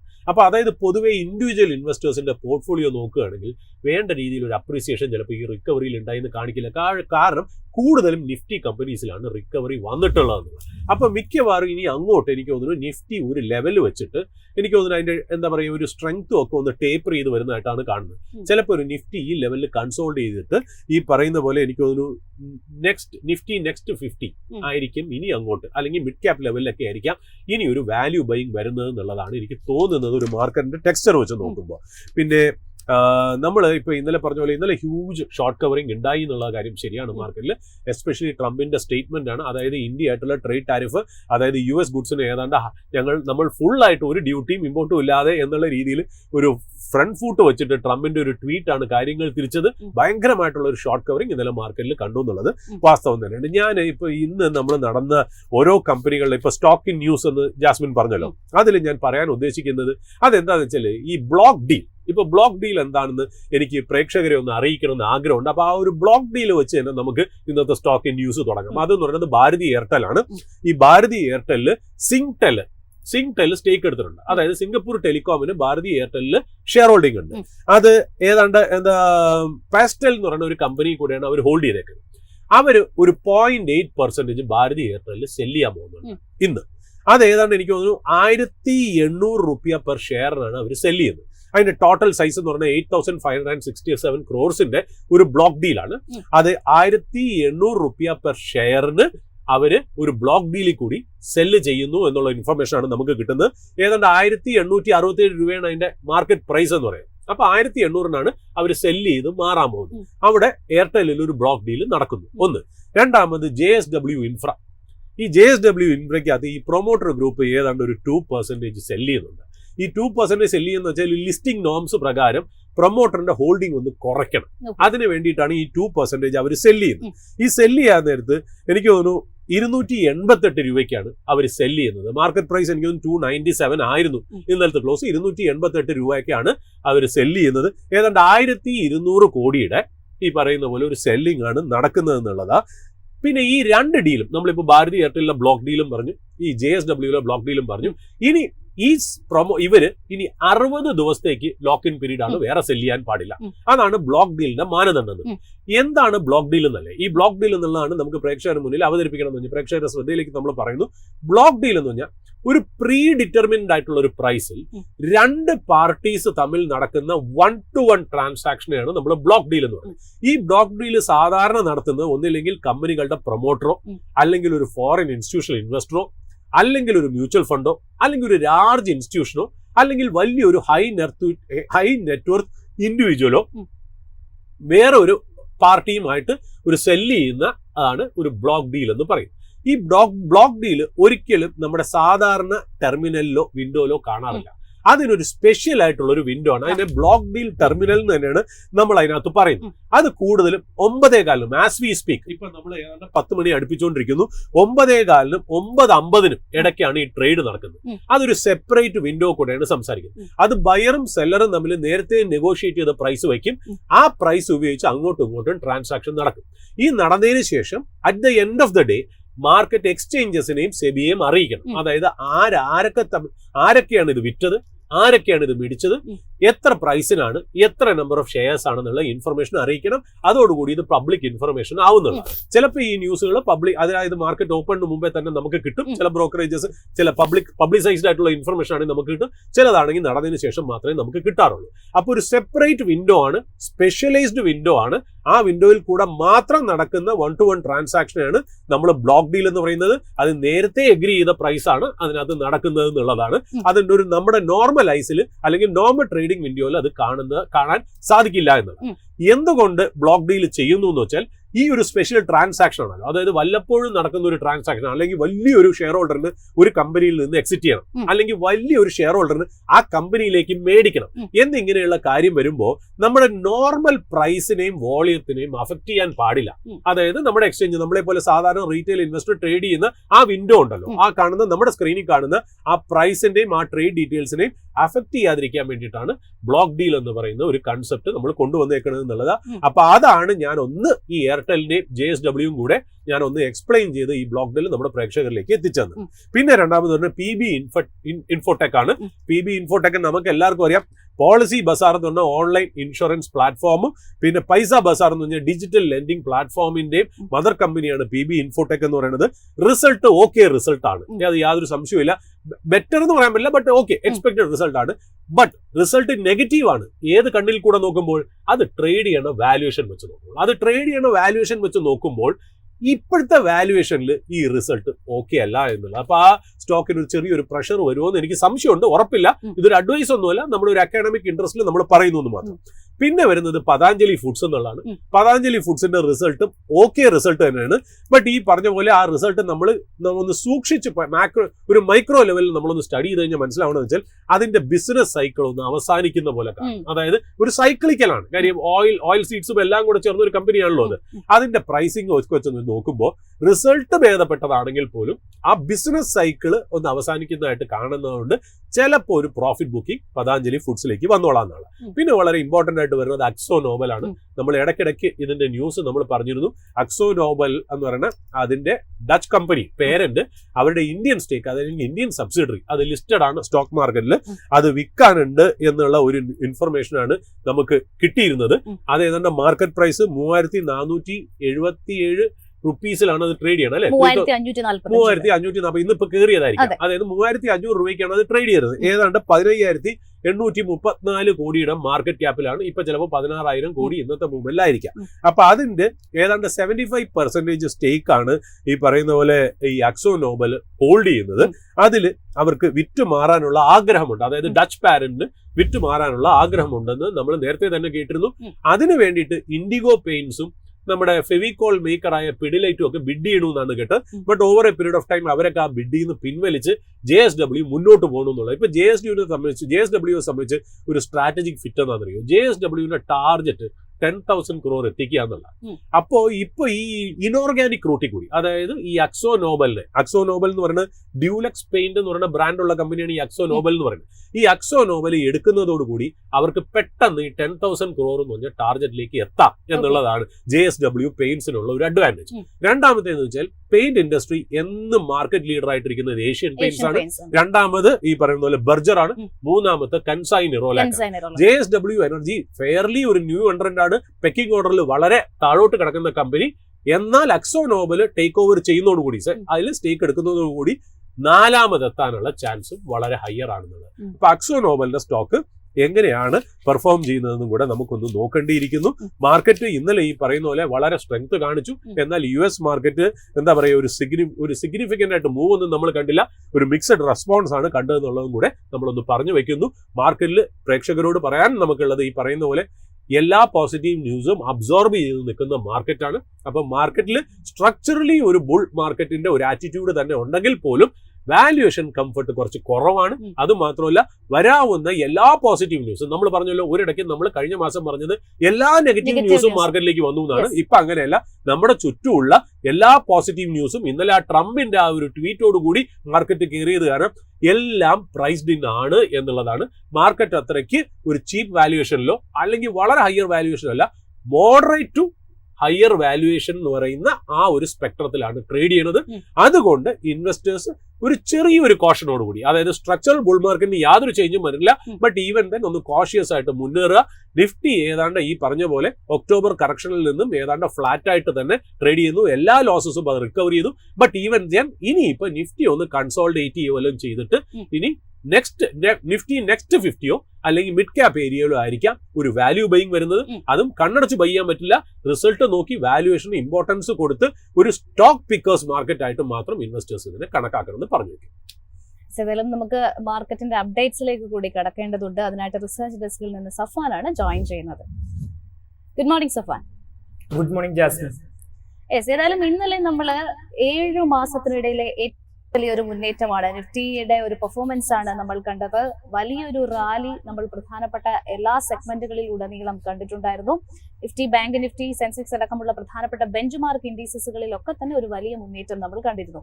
ഇന്ന് ഈ ഒരു ആഴ്ചയിലെ അവസാന ട്രേഡിംഗ് ഡേ ആണ്. നിഫ്റ്റി 50യെ സംബന്ധിച്ചിടത്തോളം 70 പോയിന്റുകളുടെ ഒരു നെഗറ്റീവ് നോട്ടിലാണ് ഇപ്പോൾ ട്രേഡ് ചെയ്യുന്നത്. വീണ്ടും 25,000 എന്നുള്ള ഒരു ലെവൽ ടെസ്റ്റ് ചെയ്യാനായിട്ട് ഇന്നും നിഫ്റ്റിക്ക് സാധിച്ചിട്ടുണ്ട്. മറ്റു പ്രധാനപ്പെട്ട അപ്ഡേറ്റ്സ് എന്തൊക്കെയാണ്? യെസ് ജാസ്മിൻ, ലാസ്റ്റ് ഡേ ഒരു മോർണിംഗിൽ പ്രൈസ് കോൺട്രാക്ഷൻ ആണ് നടന്നത്. അതിനുശേഷം ഒരു എക്സ്പ്ലോസീവ് ഇൻസൈഡ് ബാർ ബ്രേക്ക്ഔട്ട് നിഫ്റ്റിയിൽ നമുക്ക് ലഭിച്ചത്. എന്നാൽ നിഫ്റ്റിയിൽ ഇന്ന് 0.26% ഇടിവും അതുപോലെ ബാങ്ക് നിഫ്റ്റിയിൽ 0.28% ഇടിവുമാണ് രേഖപ്പെടുത്തുന്നത്. നിഫ്റ്റിയിലെ അഡ്വാൻസ് ഡിക്ലൈൻ റേഷ്യോ നോക്കുകയാണെങ്കിൽ 20 സ്റ്റോക്കുകൾ അഡ്വാൻസ് ആയി 30 സ്റ്റോക്കുകൾ ഡിക്ലൈനുമാണ്. ബാങ്ക് നിഫ്റ്റിയിലാകട്ടെ 4 സ്റ്റോക്കുകൾ മാത്രമാണ് അഡ്വാൻസും 8 സ്റ്റോക്കുകൾ ഡിക്ലൈനുമാണ്. നിഫ്റ്റിയിൽ ശ്രദ്ധിക്കേണ്ട ടെക്നിക്കൽ ലെവൽസ് നോക്കുകയാണെങ്കിൽ സ്ട്രോങ് സപ്പോർട്ടായി 23,800 എന്ന ലെവൽ കൺസിഡർ ചെയ്യാവുന്നതാണ്. നിഫ്റ്റി ഈ റാലി കണ്ടിന്യൂ ചെയ്യുകയാണെങ്കിൽ 25,434 എന്ന ഷോർട്ട് ടേം ടാർഗറ്റ് എക്സ്പെക്ട് ചെയ്യാമെന്നാണ് എക്സ്പേർട്സ് ഒപ്പീനിയൻ. ഇനി നിഫ്റ്റിയിലെ ടോപ്പ് ഗെയിനേഴ്സ് നോക്കുകയാണെങ്കിൽ ഭാരത് ഇലക്ട്രോണിക്സ് 3% മുന്നേറ്റവും NTPC 0.94% മുന്നേറ്റവും രേഖപ്പെടുത്തുന്നു. അതുപോലെ അദാനി എന്റർപ്രൈസസ്, അദാനി പോർട്സ് എന്നിവയിലെല്ലാം നേരിയ തോതിലുള്ള മുന്നേറ്റമാണ് നിഫ്റ്റിയിൽ നമുക്ക് കാണാൻ സാധിക്കുന്നത്. ടോപ്പ് ലോസേഴ്സിൽ ഭാരത് എയർടെൽ 2.9% ഇടിവും ഇൻഡസ്ഇൻഡ് ബാങ്ക് 2.4% ഇടിവും രേഖപ്പെടുത്തുന്നു. അതുപോലെ SBI, HCL ടെക്, ഇൻഫോസിസ് എന്നിവയിലെല്ലാം നേരിയ തോതിലുള്ള ഇടിവാണ് ഈ മണിക്കൂറിൽ നമുക്ക് കാണാൻ സാധിക്കുന്നത്. ഇനി ബാങ്ക് നിഫ്റ്റിയിലെ ടോപ്പ് ഗെയിനേഴ്സിൽ കനറ ബാങ്ക് 1.5% മുന്നേറ്റവും പഞ്ചാബ് നാഷണൽ ബാങ്ക് 0.6% മുന്നേറ്റവും രേഖപ്പെടുത്തുന്നു. അതുപോലെ bank of Baroda, HDFC bank, ICICI bank എന്നിവയിലെല്ലാം നേരിയ തോതിലുള്ള മുന്നേറ്റമാണ് നമുക്ക് കാണാൻ സാധിക്കുന്നത്. ടോപ്പ് ലോസേഴ്സിൽ ഇൻഡസ്ഇൻഡ് ബാങ്ക് 2.4% ഇടിവും SBI 1.6% ഇടിവും രേഖപ്പെടുത്തുന്നു. അതുപോലെ AU small finance bank, Kotak Mahindra bank, IDFC first bank എന്നിവയിലെല്ലാം നേരിയ തോതിലുള്ള ഇടിവാണ് നമുക്ക് കാണാൻ സാധിക്കുന്നത്. ബാങ്ക് നിഫ്റ്റിയിൽ ശ്രദ്ധിക്കേണ്ട ടെക്നിക്കൽ ലെവൽ നോക്കുകയാണെങ്കിൽ സ്ട്രോങ് റെസിസ്റ്റൻസ് ആയി 55,600 എന്ന ലെവൽ കൺസിഡർ ചെയ്യാവുന്നതാണ്. ഇതിന് മുകളിൽ ഒരു സ്ട്രോങ് ക്ലോസിംഗ് ലഭിക്കണമെങ്കിൽ നെക്സ്റ്റ് അപ്സൈഡ് റാലി നമുക്ക് എക്സ്പെക്ട് ചെയ്യാം. ഇനി ടെക്സ്റ്റൈൽ സെക്ടറിലാണ് ഏറ്റവും ഹൈ റിലേറ്റീവ് സ്ട്രെങ്ത് നമുക്ക് കാണാൻ സാധിക്കുന്നത്. കൂടാതെ സ്ട്രോങ് മൊമെന്റവും റാലി അറ്റംപ്റ്റ് സ്റ്റേജിലുമാണ് ഈ ഒരു സെക്ടർ. സോ ടെക്സ്റ്റൈൽ സെക്ടറിലെ ഗ്രാസിം ഇൻഡസ്ട്രീസിന്റെ ചാർട്ട് അനലൈസ് ചെയ്യുമ്പോൾ ലാസ്റ്റ് ഡേ ഒരു ക്ലീൻ ബേസ് ബ്രേക്ക്ഔട്ട് ആണ് നമുക്ക് ഈ ഒരു സ്റ്റോക്കിൽ ലഭിച്ചത്. ഇതിന്റെ ക്യാൻഡിൽ പെക്യുലാരിറ്റി നോക്കുകയാണെങ്കിൽ strong momentum with pocket pivot volume ആണ് നമുക്ക് കാണാൻ സാധിക്കുന്നത്. ഇത് ഇൻഡിക്കേറ്റ് ചെയ്യുന്നത് കമ്മിങ് വീക്സിൽ ഈ ഒരു സ്റ്റോക്കിൽ റാലി പോസിബിലിറ്റീസ് ഉണ്ടെന്നാണ്. സ്ട്രോങ് സപ്പോർട്ടായി 2,660 എന്ന ലെവൽ കൺസിഡർ ചെയ്യാവുന്നതാണ്. ഇനി ഇന്ന് Q4 റിസൾട്ട് പ്രഖ്യാപിച്ച സിഗ്നേച്ചർ ഗ്ലോബലിന്റെ ഡാറ്റ നോക്കുകയാണെങ്കിൽ റവന്യൂ 25% ഡൗൺ ആണ്, പ്രോഫിറ്റ് 48% അപ്പാണ്. സിഗ്നേച്ചർ ഗ്ലോബലിന്റെ ടെക്നിക്കൽ പോയിന്റ് ഓഫ് വ്യൂ നോക്കുകയാണെങ്കിൽ 1,204 എബോ ഒരു ക്ലോസിംഗ് ലഭിച്ചു കഴിഞ്ഞാൽ അതൊരു VCP ബ്രേക്ക്ഔട്ട് പോസിബിലിറ്റീസ് ഉണ്ടെന്നാണ് എക്സ്പേർട്സ് പറയുന്നത്. 1,400 ഒരു ഷോർട്ട് ടേം ടാർഗറ്റ് ആയി ഈ സ്റ്റോക്കിൽ നമുക്ക് എക്സ്പെക്ട് ചെയ്യാവുന്നതാണ്. ലോങ് ടേം ട്രെൻഡ് നോക്കുകയാണെങ്കിൽ സ്റ്റിൽ ബിയറിഷ് ആണ്.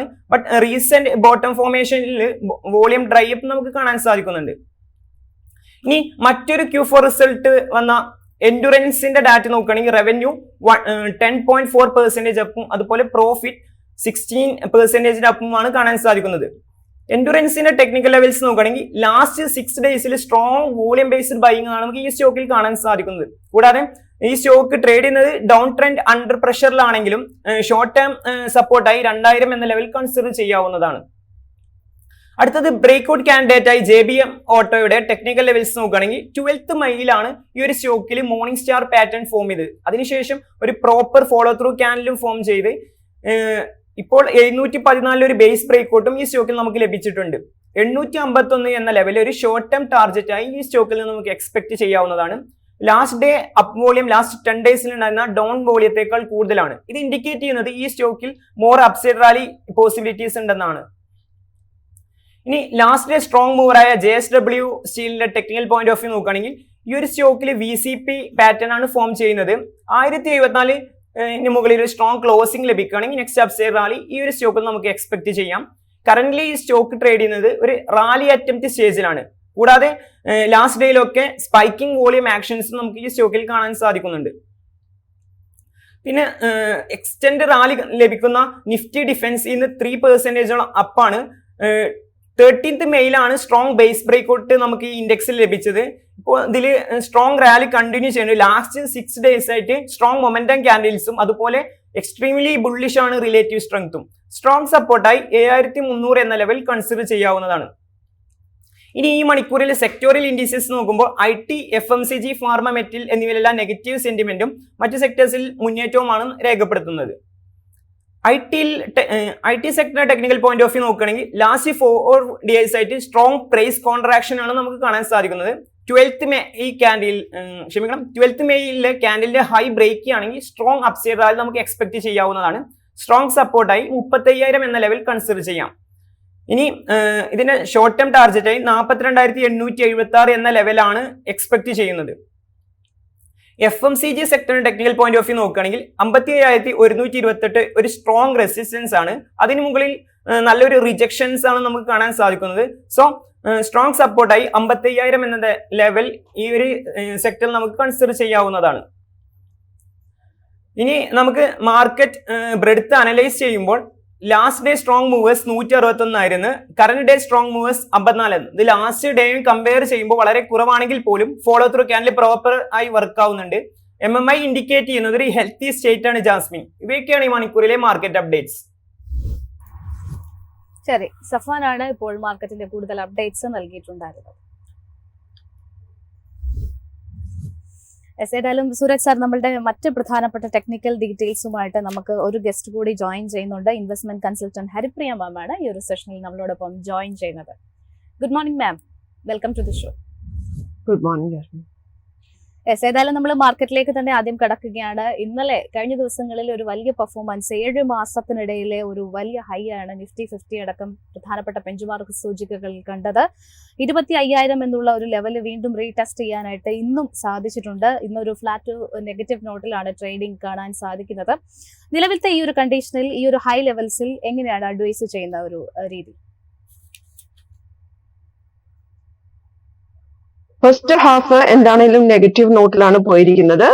25,000 ഒരു സ്ട്രോങ് റെസിസ്റ്റൻസും സ്ട്രോങ് സപ്പോർട്ടും ഉള്ള ഏരിയയാണ്.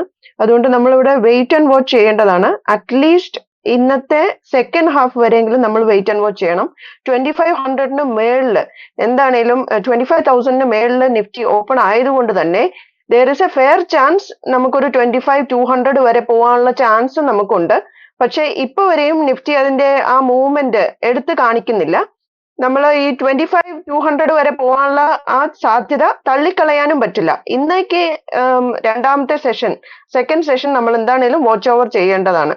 ഇതൊരു നല്ല മൂവ്മെന്റ് ആണ്. ഇൻ കേസ് നിഫ്റ്റി താഴോട്ട് പോവുകയാണെങ്കിൽ 25,600 അതിന് നല്ലൊരു സപ്പോർട്ട് കിട്ടാൻ സാധ്യതയുണ്ട്. മുകളിലോട്ട് പോവുകയാണെങ്കിൽ ഡെഫിനറ്റ്ലി 25,500 വരേക്കും ഇത് പോവാം. ബാങ്ക് നിഫ്റ്റിയിലെ ഒരു ചാൻസസ് എങ്ങനെയാണ്? നിലവിൽ ടെക്നിക്കൽ ചാർട്ട് ഇൻഡിക്കേറ്റ് ചെയ്യുന്നത് എങ്ങനെയാണ്? ബാങ്ക് നിഫ്റ്റി കുറച്ചും കൂടെ സ്റ്റേബിൾ ആയിട്ട് കാണിക്കുന്നുണ്ട്. ഇവിടെ 55,500 മേളിലാണ് ഇത് പോകുന്നതെങ്കിൽ ഇൻ കേസ് ഒരു 56,000 വരെ ഇത് പോകാനുള്ള ചാൻസ് ഞാൻ കാണുന്നുണ്ട്. അവിടെയാണ് ഇതിന് സ്ട്രോങ് റെസിസ്റ്റൻസ് ഉള്ളത്. അവിടുന്ന് അത് വീണ്ടും താഴേക്ക് വരാനും വീണ്ടും സപ്പോർട്ട് 55,000 എടുക്കാനും ഉള്ള ചാൻസ് ഉണ്ട്. ഇപ്പൊ നമ്മൾ വെയിറ്റ് ആൻഡ് വാച്ച് ചെയ്യേണ്ടത് സെക്കൻഡ് ഹാഫിൽ ഇത് വീണ്ടും പോകാൻ സാധ്യതയുണ്ടെന്നാണ് എനിക്ക് തോന്നുന്നത്. ഇന്നത്തെ മൂവ്മെന്റ് വെച്ചിട്ട് പതുക്കെയാണ് നിഫ്റ്റി ഓപ്പൺ ചെയ്തതെങ്കിലും നിഫ്റ്റി ബാങ്ക് കുറച്ചും കൂടെ മുകളിലേക്ക് പോകാനുള്ള സാധ്യതയുണ്ട്. 56,000 വരെ നമുക്ക് എക്സ്പെക്ട് ചെയ്യാം. ഇൻ കേസ് അത് താഴേക്ക് പോവുകയാണെങ്കിൽ ഒരു 5300 5200 അത് വീണ്ടും സപ്പോർട്ട് എടുത്ത് മുകളിലേക്ക് പോകാനുള്ള ചാൻസും ഉണ്ട്. റൈറ്റ്. ഏതായാലും ഇനി സ്റ്റോക്ക് സ്പെസിഫിക്കിലേക്ക് പോവുകയാണെന്നുണ്ടെങ്കിൽ കഴിഞ്ഞ ദിവസങ്ങളിൽ ക്വാർട്ടർലി നമ്പേഴ്സ് വന്നിട്ടുണ്ടായിരുന്ന സ്റ്റോക്കാണ് പെർഫോം ചെയ്യുന്നത്. അതിൽ ഏറ്റവും ആദ്യം എടുത്തു പറയേണ്ടത് കൊച്ചിൻ ഷിപ്പ്യാർഡാണ്. ഇന്ന് 11.5% ഒരു വലിയ മൂവ്മെന്റ് കൊച്ചിൻ ഷിപ്പ്യാർഡിന്റെ ഭാഗത്തു നിന്ന് ഉണ്ടായിട്ടുണ്ട്. ഈ ഒരു ഫോർത്ത് ക്വാർട്ടറിൽ കമ്പനിയെ സംബന്ധിച്ചിടത്തോളം നെറ്റ് പ്രോഫിറ്റിൽ ഇയർ ഓൺ ഇയറിൽ 10% ഒരു മുന്നേറ്റം കൊണ്ടുവരാൻ സാധിച്ചിട്ടുണ്ട്. പ്രധാനപ്പെട്ട പാരാമീറ്റേഴ്സിലൊക്കെ തന്നെ ഒരു മുന്നേറ്റം ഇയർ ഓൺ ഇയറിൽ കമ്പനി കൊണ്ടുവന്നിട്ടുമുണ്ട്. കൊച്ചിൻ ഷിപ്പ്യാർഡിലുള്ള മാമിന്റെ ഒരു ടേക്ക് എങ്ങനെയാണ്? കൊച്ചിൻ ഷിപ്പ്യാർഡ് ഫണ്ടമെന്റലി ഭയങ്കര സ്ട്രോങ് കമ്പനിയായി മാറിയിരിക്കുകയാണ്. എസ്പെഷ്യലി HD ഹുണ്ടായുമായിട്ടുള്ള അതിന്റെ വെഞ്ചർ ഗവൺമെന്റ് അനൗൺസ് ചെയ്തതിന് ശേഷം. എന്തുകൊണ്ടാണെങ്കിലും ഇപ്പൊ നമ്മൾ മാർക്കറ്റിൽ നോക്കിയിട്ടുണ്ടെങ്കിൽ RSI നല്ല ഒരു ലെവലിൽ 80ലേക്ക് പോയിക്കൊണ്ടിരിക്കുന്നു. MACD ലെവലും ക്രോസ് ഓവർ മുകളിലേക്കാണ്. ഇതൊരു റൗണ്ടഡ് ബോട്ടം ഫോം ചെയ്തിട്ടാണ് മുകളിലേക്ക് പോയിരിക്കുന്നത്. ഡെഫിനറ്റ്ലി നമ്മളുടെ ആ സ്ട്രോങ് ഒരു പാരലൽ റേഞ്ച് ഇത് ബ്രേക്ക് ചെയ്ത് പോയിട്ടുണ്ട്. അറൌണ്ട് 1650ക്കുള്ള പാരലൽ റേഞ്ച് ആയിരുന്നു. അത് ബ്രേക്ക് ചെയ്താണ് ഇത് മുകളിലേക്ക് പോയിരിക്കുന്നത്. ഒരു വലിയ ക്യാൻഡിലാണ് 1880 ബ്രേക്ക് ചെയ്ത് മുകളിലേക്ക് പോയിരിക്കുന്നത്. അവിടുന്ന് നമ്മൾ ഗ്രീൻ വോളിയം നോക്കുകയാണെങ്കിൽ 3 വലിയ ഗ്രീൻ വോളിയം ഫോം ചെയ്തേക്കുന്നത് ഹൈ അബോവ് ആവറേജ് എന്ന് തന്നെ നമുക്ക് പറയാൻ പറ്റും. അതുകൊണ്ട് തന്നെ ഇവിടുന്ന് ഇത് മുകളിലേക്ക് പോയി ഒരു 2200 വരെ എങ്കിലും ഫസ്റ്റ് ഒരു ഹിറ്റ് നമുക്ക് എക്സ്പെക്ട് ചെയ്യാൻ സാധിക്കുന്നതാണ്. ഇപ്പൊ ആരെങ്കിലും ഇതിന്റെ ഉള്ളിൽ ഇതുവരെ ഇൻവെസ്റ്റ് ചെയ്തിട്ടില്ലെങ്കിൽ ഉടനെ നേരെ ചാടി കയറി ഇൻവെസ്റ്റ് ചെയ്യാതെ ഒരു റീടെസ്റ്റിന് വേണ്ടിയിട്ട് വെയിറ്റ് ചെയ്യുക. ഇപ്പം ഇൻ കേസ് ഇപ്പം തന്നെ ഇൻവെസ്റ്റ് ചെയ്യണമെന്നുണ്ടെങ്കിൽ പോലും 1880 ഒരു ചെറിയ റീടെസ്റ്റ് കിട്ടാതെ ആരും ഇതുവരെ ഇൻവെസ്റ്റ് ചെയ്യാത്ത ആരും ഇൻവെസ്റ്റ് ചെയ്യരുത്. Still it can go up to 2200 for sure. Okay. ഇനി നമ്മൾ കുറച്ച് മുൻപ് സംസാരിച്ചിട്ടുണ്ടായിരുന്ന ഒരു സ്റ്റോക്കായിരുന്നു JSW ഇൻഫ്രാസ്ട്രക്ചർ. ഇന്ന് 2% ഒരു ഇടിവാണ്. തീർച്ചയായിട്ടും കമ്പനിയെ സംബന്ധിച്ചിടത്തോളം വരുന്ന വാർത്തകൾ ഒരു ബ്ലോക്ക് ഡീലുമായി ബന്ധപ്പെട്ടിട്ടുള്ളതാണ്. സജൻ ടിൻഡാൽ ഫാമിലി ട്രസ്റ്റ് ഏകദേശം 2% ഓഹരികൾ വിറ്റേക്കാം എന്നുള്ള ഒരു വാർത്തകൾ വരുന്നുണ്ട്. ഈ ഒരു സ്റ്റോക്കിനെ സംബന്ധിച്ചിടത്തോളം പെർഫോമൻസ് പരിഗണിക്കുകയാണെന്നുണ്ടെങ്കിലും ഇയർ ടു ടിൽ ഡേറ്റിൽ 8.25% ഒരു നെഗറ്റീവ് റിട്ടേൺ നൽകിയിട്ടുണ്ട് സ്റ്റോക്ക്. JSW ഇൻഫ്രാസ്ട്രക്ചറിന്റെ ഒരു പെർഫോമൻസിനെ മാം എങ്ങനെയാണ് വിലയിരുത്തുന്നത്? JSW ഇൻഫ്ര കറന്റ്ലി ഒരു ഡൗൺ ട്രെൻഡിൽ പോയിക്കൊണ്ടിരിക്കുകയാണ്. ഒരു ചെറിയ റേഞ്ചിന്റെ ഉള്ളിലാണ് ഇത് സ്റ്റിൽ ആ ഡൗൺ ട്രെൻഡ് കാണിച്ചുകൊണ്ടിരിക്കുന്നത്. ഡൗൺ ട്രെൻഡ് കാണിക്കുന്നത് 326 നിന്നും 291 എന്നുള്ള ലെവലിൽ ഡെയിലി ചാർട്ട് നോക്കുവാണെങ്കിൽ ആ ഡൗൺ ട്രെൻഡ് ക്ലിയർലി വിസിബിൾ ആണ്. അത് മാത്രമല്ല ഇന്ന് ഫോം ചെയ്തേക്കുന്നത് വളരെ വലിയ ഒരു സെല്ലിംഗ് ക്യാൻഡിൽ ആണ്. ഒരു റെഡ് വോളിയത്തിലാണ് അത് ഫോം ചെയ്തിരിക്കുന്നത്. അത് കൂടാതെ തന്നെ RSIയും ഡൗൺ ആയിട്ടാണ് ഫോം ചെയ്തിരിക്കുന്നത്. So we need to be very careful watching over the stock. ഒരു കാര്യം നമ്മൾ ശ്രദ്ധിക്കേണ്ടത് 279 എന്നുള്ള റേഞ്ച് ഇതിന് നല്ല സപ്പോർട്ട് തന്നിട്ടുള്ള റേഞ്ചാണ്. ആ റേഞ്ചിൽ നിന്ന് ഇത് ഒരു ഗ്രീൻ ക്യാൻഡിൽ എടുത്ത് സപ്പോർട്ട് എടുക്കുകയാണെങ്കിൽ മാത്രമേ ഇതിൽ ഇൻവെസ്റ്റ് ചെയ്യാവൂ. എങ്കിൽ മറ്റൊരു സ്റ്റോക്ക് ബ്ലോക്ക് ഡീൽ നടക്കാനുള്ള ഒരു സാധ്യതയുള്ള സ്റ്റോക്ക് ഭാരതി എയർടെൽ ആണ്. ഇന്ന് 2.5% ഈ ഒരു വാർത്തകളെ തുടർന്ന് ഇടിവ് രേഖപ്പെടുത്തുകയാണ്. നിലവിൽ 1816 രൂപ റേഞ്ചിൽ ട്രേഡ് ചെയ്യുന്ന സ്റ്റോക്കിനെ സംബന്ധിച്ചിടത്തോളം ഇയർ ടു ടിൽ ഡേറ്റിൽ 14% ഒരു പോസിറ്റീവ് റിട്ടേൺ നൽകിയിട്ടുള്ള ഒരു സ്റ്റോക്ക് കൂടിയാണ്. ഭാരതി എയർടെലിന്റെ ഒരു long and short term view എങ്ങനെയാണ്? ഭാരതി എയർടെൽ ഹൈയിൽ നിൽക്കുകയായിരുന്നു 1900. ആ 1900 നിന്നാണ് ഇപ്പം ഇത് ഡൗൺ ട്രെൻഡിലേക്ക് വന്നുകൊണ്ടിരിക്കുന്നത്. So wait and watch stock ആണ് എന്റെ ഒരു അഭിപ്രായത്തിൽ. അറ്റ്ലീസ്റ്റ് ഇത് വെയിറ്റ് ആൻഡ് വാച്ച് ചെയ്യേണ്ടത് 1700 ലെവൽ വരെയെങ്കിലും വരണം. അതായത് 1700 അല്ലെങ്കിൽ 1717 എന്നുള്ള റേഞ്ചിൽ വന്ന് അവിടെ നിന്ന് ഒരു ഗ്രീൻ ക്യാൻഡിൽ ഫോം ചെയ്യുകയാണെങ്കിൽ മാത്രം നമ്മൾ ഇതിൽ ഇൻവെസ്റ്റ് ചെയ്യുക. അല്ലെങ്കിൽ വെയിറ്റ് ആൻഡ് വാച്ച് ചെയ്യുക കുറച്ചു നേരമെങ്കിലും. ബിക്കോസ് ഇതിൽ ഒരു നല്ല ഗ്രീൻ വോളിയം ഇതുവരേക്കും വന്നിട്ടില്ല. മാത്രമല്ല RSI ആണെങ്കിലും 14ക്ക് കീഴെ പോകാനുള്ള തയ്യാറെടുപ്പിൽ ഇരുന്നുകൊണ്ടിരിക്കുകയാണെന്ന് തോന്നുന്നു RSIയുടെ മൂവ്മെന്റ് നോക്കിക്കഴിഞ്ഞാൽ. അതുപോലെ MACD ആണെങ്കിലും നല്ല ക്രോസ് ഓവറിൽ താഴേക്ക് വന്നിട്ടുണ്ട്. Wait and watch in the stock. Again paint സെഗ്മെന്റിൽ നിന്നും എക്സോ നോബലിലേക്ക് വരികയാണെന്നുണ്ടെങ്കിൽ ഇന്ന് 1.5% ഓൾമോസ്റ്റ് 1.82% അടുത്ത ഒരു നേട്ടം രേഖപ്പെടുത്തുന്നുണ്ട് റിസൾട്ടുകൾക്ക് ശേഷം. എക്സോ നോബലിനെ സംബന്ധിച്ചിടത്തോളം മാമിന്റെ ഒരു ടേക്ക് എങ്ങനെയാണ്? എക്സോ നോബൽ കറന്റ്ലി ഇൻവെസ്റ്റ് ചെയ്യാൻ പറ്റുന്ന ഒരു W അത് ടേക്ക് ഓവർ ചെയ്യുമ്പം അതിന് പറ്റുന്ന ഒരു പ്രൈസ് റേഞ്ച് ഡിസൈഡ് ചെയ്തതിന് ശേഷം മാത്രം നമ്മൾ ഇതിൽ ഇൻവെസ്റ്റ് ചെയ്യാൻ നോക്കുക. കാരണം കറന്റ്ലി ഇപ്പൊ 2 റെഡ് ക്യാൻഡിൽസ് ആണ് ഇതിൽ ഫോം ചെയ്തിരിക്കുന്നത്. വോളിയം അത്ര നല്ലതല്ല. വോളിയം ലെവലും ഭയങ്കര ബിലോ ആവറേജ് ആണ് കാണിച്ചുകൊണ്ടിരിക്കുന്നത്. വലിയ ഒരു മൂവ്മെന്റ് ഇതിൽ വന്നിട്ടില്ല. RSI ചെറുതായിട്ട് മുകളിലോട്ട് പോകാനുള്ള തയ്യാറെടുപ്പിലും MACDയും ക്രോസ് ഓവർ ചെയ്ത് മുകളിലോട്ട് പോകാനുള്ള തയ്യാറെടുപ്പിലും ഉണ്ട്. പക്ഷെ ഇതുവരേക്കും നല്ല ഒരു വോളിയം ഇതിൽ ഫോം ചെയ്തിട്ടില്ല. വോളിയം ഫോം ചെയ്യാൻ വേണ്ടി വെയിറ്റ് ചെയ്യുക എന്നുള്ളതാണ് ഇതിൽ ഇൻവെസ്റ്റ്മെന്റ് അഡ്വൈസ്. അഗെയിൻ മറ്റൊരു കമ്പനി ഇന്ന് സൗത്ത് ഇന്ത്യൻ ബാങ്കിന്റെ ഭാഗത്തു നിന്നും 1.5% ഒരു നേട്ടം കാണാൻ സാധിക്കുന്നുണ്ട്. റിസൾട്ടുകൾ മികച്ചതായിരുന്നു. കമ്പനിയുടെ പ്രവർത്തന ലാഭത്തിൽ ഓപ്പറേറ്റിംഗ് പ്രോഫിറ്റിലടക്കം കാര്യമായിട്ടുള്ള ഒരു മുന്നേറ്റം രേഖപ്പെടുത്തിയിട്ടുണ്ട്.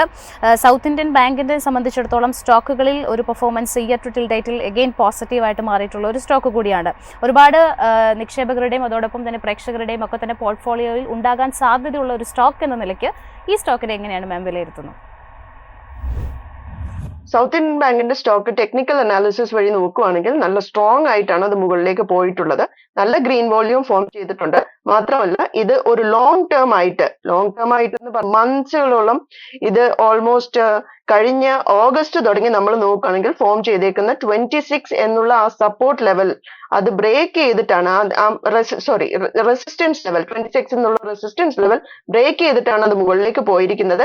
ഡെഫിനറ്റ്ലി ഒരു 29 വരെയെങ്കിലും പോകാനുള്ള സാധ്യത കാണുന്നുണ്ട്. നല്ല ഗ്രീൻ വോളിയം ഫോം ചെയ്തിട്ടുണ്ട്.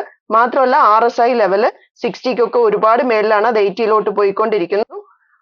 MACD ക്രോസ് ഓവറും മുകളിലേക്കുള്ള ചാൻസ് കാണിക്കുന്നുണ്ട്. നമ്മളിന്ന് ഐനോക്സ് ഇന്ത്യയുടെ സ്റ്റോക്ക് പരിശോധിക്കുന്ന സമയത്തും 1.5% ഒരു മുന്നേറ്റം കാണുന്നുണ്ട്. ഏതാണ്ട് 1142 രൂപ എന്നുള്ള ഒരു നിലയിലാണ് ഇപ്പോൾ ട്രേഡ് ചെയ്യുന്നത്. ഐനോക്സ് ഇന്ത്യ തീർച്ചയായിട്ടും അവർക്ക് കിട്ടിക്കൊണ്ടിരിക്കുന്ന ഓർഡറുകളുടെ ഒരു പിൻബലത്തിൽ തന്നെയാണ് പെർഫോം ചെയ്യുന്നത്. ഇയർ ടു ഡേറ്റിൽ ഒരു പോസിറ്റീവ് റിട്ടേൺ, ഒരു മൈന്യൂട്ട് ആയിട്ടുള്ള മാർജിനൽ ആയിട്ടുള്ള മുന്നേറ്റമെങ്കിലും രേഖപ്പെടുത്തിയിട്ടുള്ള ഒരു സ്റ്റോക്കാണ്. ഈ സ്റ്റോക്കിന്റെ ചാർട്ട് നിലവിൽ എങ്ങനെയാണുള്ളത്? വെയിറ്റ് ആൻഡ് വാച്ച് സ്റ്റോക്കാണ് Inox India. Reason technical analysis വഴി നമ്മൾ നോക്കുവാണെങ്കിൽ ഇന്ന് ഫോം ചെയ്തേക്കുന്ന ക്യാൻഡില് മുകളിൽ നിന്ന് ഒരു ഹാമർ ആണ് ഫോം ചെയ്തിരിക്കുന്നത്. ആ ഹാമർ ക്രോസ് ചെയ്ത് അത് മുകളിലേക്ക് പോകാൻ ശ്രമിച്ചാൽ മാത്രമേ 1226 എന്നുള്ള ലെവലിലെങ്കിലും ഇതിന് ടച്ച് ചെയ്യാൻ പറ്റുള്ളൂ. ഇല്ലെങ്കിൽ ഇത് തിരിച്ച് താഴോട്ട് വന്ന് 1075 1075 എന്നുള്ള വിലയിൽ നിന്ന് വീണ്ടും തട്ടി മുകളിലോട്ട് പോവുകയാണെങ്കിൽ മാത്രം അത് വാങ്ങാൻ ശ്രദ്ധിക്കുക. അവിടുന്ന് ഒരു ഗ്രീൻ ക്യാൻഡിൽ ഫോം ചെയ്യുകയാണെങ്കിൽ മാത്രം. കാരണം ഇതുവരേക്കും നല്ലൊരു ഗ്രീൻ വോളിയം ഫോം ചെയ്തിട്ടില്ല. ഇന്നേക്ക് ഫോം ചെയ്തിരിക്കുന്ന ക്യാൻഡിൽ ഗ്രീൻ വോളിയം ക്യാൻഡിൽ നമ്മൾ നോക്കുവാണെങ്കിൽ അത് റെഡ് ആണ് ഫോം ചെയ്തിരിക്കുന്നത്. അതായത് സെല്ലേഴ്സ് ആണ് ഇതിൽ അധികമുള്ളത് എന്നുള്ള ഒരു ചാൻസ് ആണ് ഇവിടെ കാണിച്ചുകൊണ്ടിരിക്കുന്നത്. എന്തായാലും RSI ലെവലിലും MACD ലെവലിലും പോസിറ്റീവ് റേഞ്ച് ആണ് കാണിക്കുന്നത്. സ്റ്റിൽ നമ്മളൊന്ന് വെയിറ്റ് ആൻഡ് വാച്ച് ചെയ്യുക. ഈ ഒരു ഹാമർ ക്യാൻഡിലിനെ ഇനി ക്രോസ് ചെയ്യാൻ പറ്റുകയാണെങ്കിൽ മാത്രം ചെയ്യുക. ഓക്കെ, മറ്റൊരു സ്റ്റോക്ക് PB ഫിൻടെക് ആണ്. ഇന്ന് PB ഫിൻടെക്കിൻ്റെ സ്റ്റോക്സിൽ ഒരു 0.5% മൂവ്മെൻ്റ് ആണ് നമ്മൾ കാണാൻ സാധിക്കുന്നത്. കമ്പനിയുടെ റിസൾട്ടുകളിലേക്ക് വന്നു കഴിഞ്ഞാൽ റവന്യൂ 17% മുന്നേറ്റം രേഖപ്പെടുത്തിയിട്ടുണ്ട്. നെറ്റ് പ്രോഫിറ്റിൽ 139% വർധനവാണ് ഉണ്ടായിരിക്കുന്നത്. എബിഡ, മാർജിൻ എന്നിവയടക്കം കാര്യമായിട്ടുള്ള ഒരു നേട്ടം ഇത്തവണ കൊണ്ടുവരാനായിട്ട് കമ്പനിക്ക് സാധിച്ചിട്ടുണ്ട്.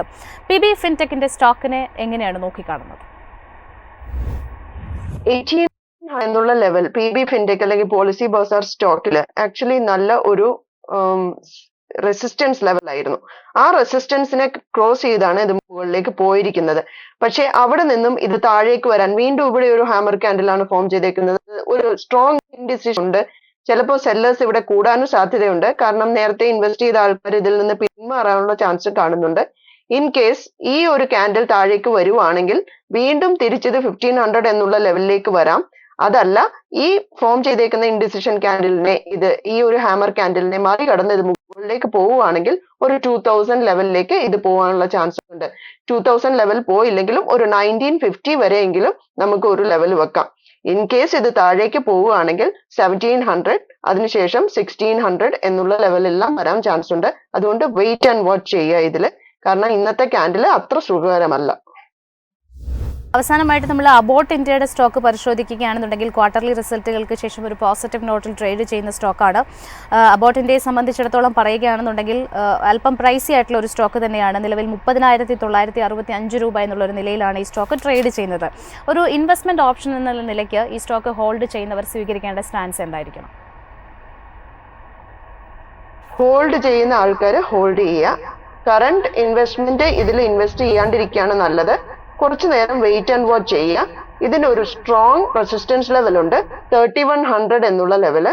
ആ 3100 ലെവൽ ക്രോസ് ചെയ്ത് ഇവിടെ ഒരു നല്ല ഗ്രീൻ ക്യാൻഡിലിനോട് കൂടി ക്രോസ് ചെയ്യുകയോ അവിടെ ഒരു ചെറിയ റീടെസ്റ്റ് നടക്കുകയോ ചെയ്യുകയാണെങ്കിൽ മാത്രമേ നമുക്ക് ഇത്രയും വലിയൊരു സ്റ്റോക്കിൽ ഇൻവെസ്റ്റ് ചെയ്യാൻ സാധിക്കുള്ളൂ. കാരണം ഇന്ന് ഫോം ചെയ്തേക്കുന്നത് ഒരു സ്ട്രോങ് ഇൻഡിസിഷൻ ക്യാൻഡിലാണ് ഇതുവരേക്കും. അത് മാത്രമല്ല, വോളിയം അത്ര സ്ട്രോങ് ആയിട്ട് ഗ്രീൻ വോളിയം ഇതുവരെ വന്നിട്ടില്ല. അതായത് വലിയ ഒരു ഇൻവെസ്റ്റർ ഇതിൽ ഇൻവെസ്റ്റ് ചെയ്ത് തുടങ്ങിയിട്ടില്ല.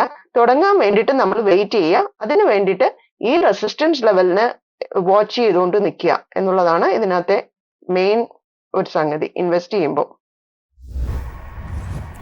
Okay ma'am, thank you so much. Thank you. ഏതായാലും ഹരിപ്രിയ മാമാണ് കൂടുതൽ സ്റ്റോക്കിൻ്റെയും അതോടൊപ്പം തന്നെ മറ്റു പ്രധാനപ്പെട്ട മാർക്കറ്റിൻ്റെ ഔട്ട്ലുക്കും ഒക്കെ തന്നെ ഷെയർ ചെയ്തിട്ടുണ്ടായിരുന്നത്.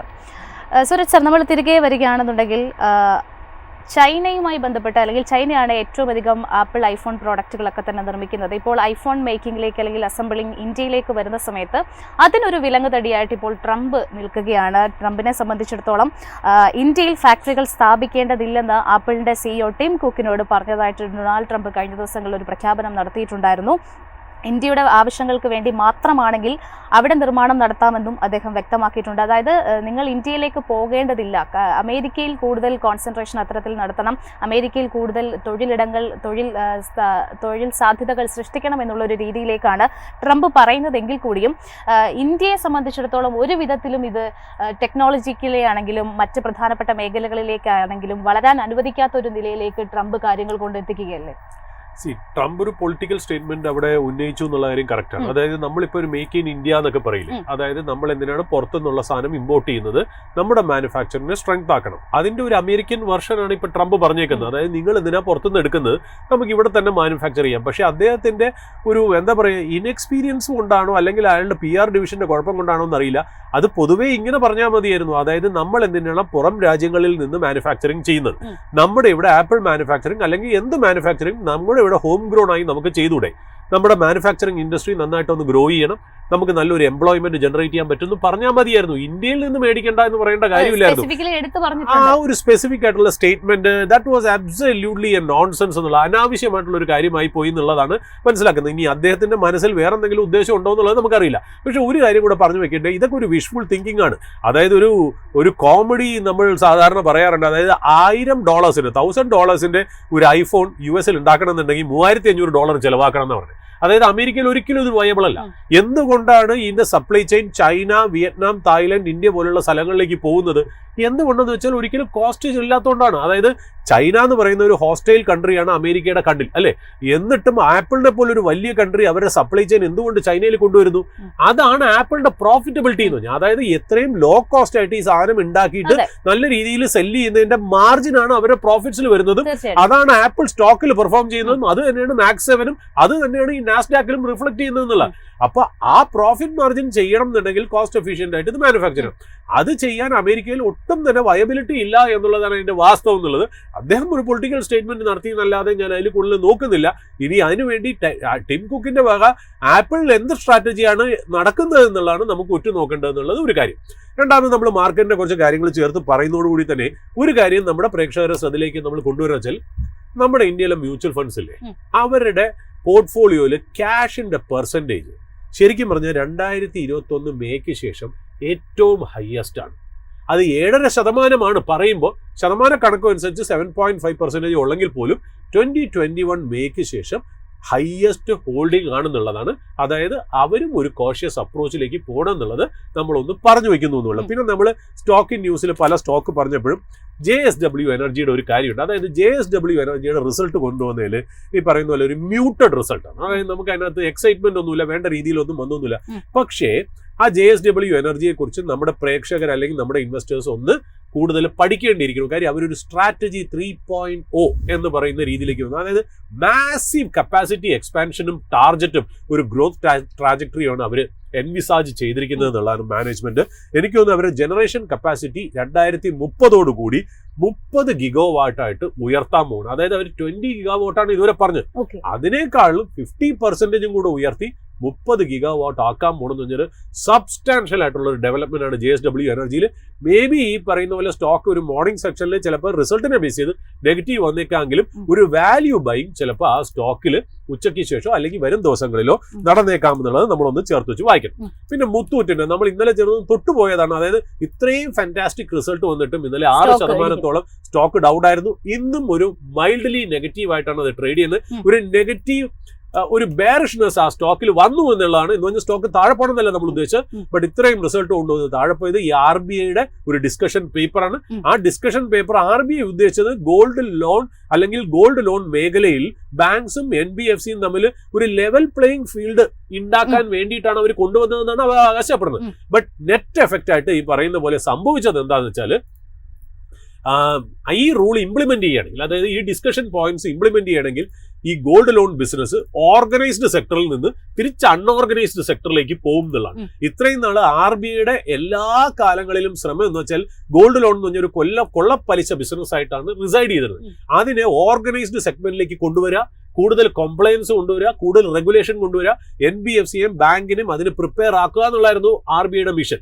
പക്ഷേ ഈ പറയുന്ന ഡിസ്കഷൻ പേപ്പറിലെ പോയിന്റ്സ് ഇംപ്ലിമെന്റ് ചെയ്ത് കഴിഞ്ഞാൽ നേരെ റിവേഴ്സ് ആണ് സംഭവിക്കാൻ പോകുന്നത്. അതായത് റെഗുലേറ്റഡ് ഇൻഡസ്ട്രിയിൽ മാറി അൺറെഗുലേറ്റഡ് ആയിട്ട് അൺഓർഗനൈസ് സെക്ടറിലായിട്ട് മാറുന്നതാണ് കാണുന്നത്. അത് ഒരു മുത്തൂറ്റ് ഫിനാൻസിനെ ഈ പറഞ്ഞ പോലെ ഒരു നെഗറ്റീവായിട്ട് ഒരു ബയസ് മുത്തൂറ്റ് ഫിനാൻസിന് തട്ടിയിട്ടുണ്ടെന്നുള്ളതാണ്. ബട്ട് എനിക്ക് തോന്നുന്നില്ല RBI മിക്കവാറും അത് റോൾ ഔട്ട് ചെയ്യുന്നു തോന്നുന്നില്ല. റോൾ ബാക്ക് ചെയ്യാനാണ് സാധ്യത. കാര്യം ഗോൾഡ് ലോൺ നടത്തുന്ന കമ്പനികൾ റെപ്രസെന്റേഷൻ കൊടുത്തിട്ടുണ്ട് RBIക്ക് എന്നാണ് മനസ്സിലാക്കുന്നത്. അതുകൊണ്ട് സൂക്ഷിച്ച് നോക്കുക, ആ സ്റ്റോക്ക് എവിടെയെങ്കിലും വെച്ച് ഇതൊരു വാല്യൂ ബൈ പ്രൊപ്പോസിഷൻ ആയിട്ട് മാറും എന്നുള്ളത് പറഞ്ഞു വെക്കും. സർ, ഏതായാലും നമ്മൾ എല്ലാ ദിവസങ്ങളിലും ഇപ്പോൾ സ്പോട്ട് ലൈറ്റിലേക്ക് കുറച്ച് സ്റ്റോക്കുകൾ പ്രേക്ഷകരുടെ ശ്രദ്ധയിലേക്ക് കൊണ്ടുവരാനുണ്ട്. അത്തരത്തിൽ ഇന്ന് ഏത് സ്റ്റോക്കാണുള്ളത്? ഇന്ന് നമ്മുടെ സ്പോട്ട്ലൈറ്റിലേക്ക് കൊണ്ടുവരുന്ന stock Linde India. Linde India എന്ന് പറയുന്നത് ഒരു യുണീക്ക് ആൻഡ് നിഷ് കമ്പനിയാണ്.